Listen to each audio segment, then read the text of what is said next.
Good day, everybody. Chris Heerlein here, coming to you with this week's Wealth Report. It is April 19th, 2024. Today, I want to address kind of an elephant in the room, and that is, what is the future of Social Security?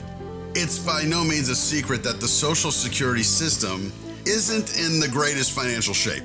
Each year, the trustees of the Social Security Trust Fund, they issue a report that describes the system's financial condition. For many years now, that report has been negative. Why?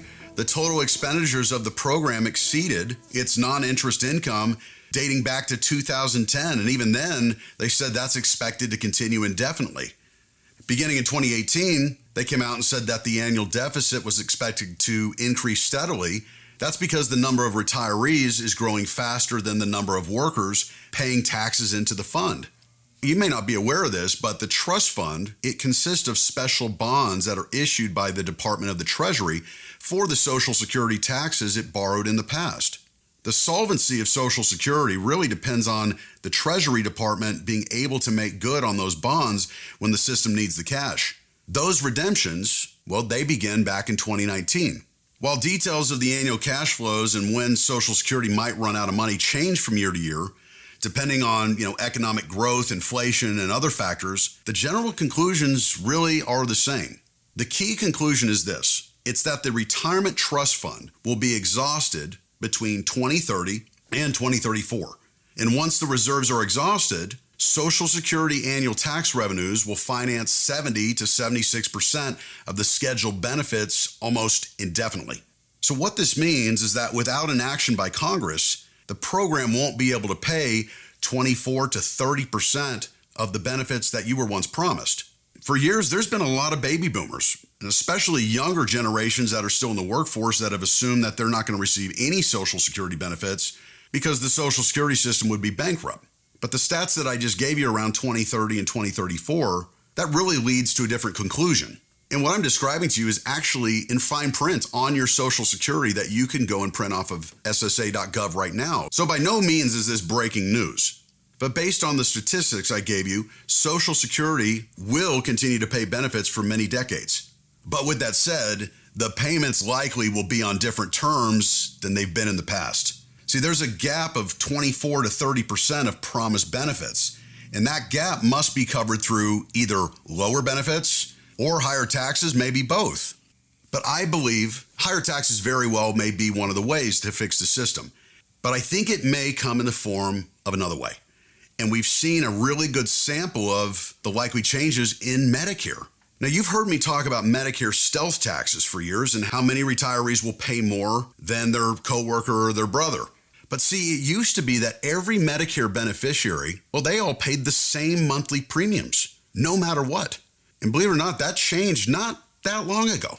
2007 is when things changed. And at that point, the premiums are now means tested. Those with greater incomes, you pay higher premiums.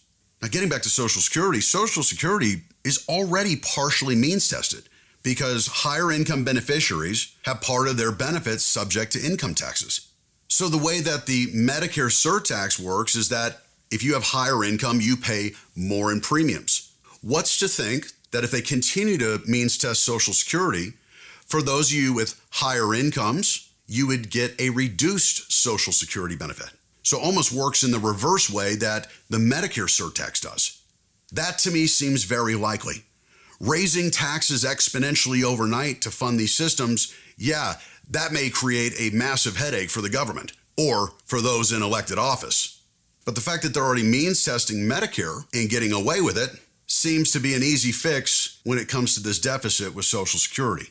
At the end of the day, for our clients, I truly believe it's a mistake to assume at some point that there will be no benefits from Social Security, especially for Americans that are in the middle or lower income. If you plan assuming there's not going to be Social Security benefits, well, then that means you're going to have to save more money for retirement, likely save more or spend less in retirement.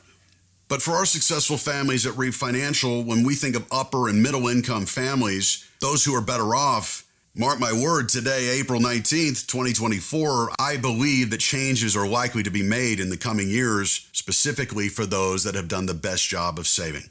What does that mean? That means that more than ever, we want you to have some flexibility in your planning to allow for more means testing that may come, the means testing of the benefits, or higher taxes, maybe both.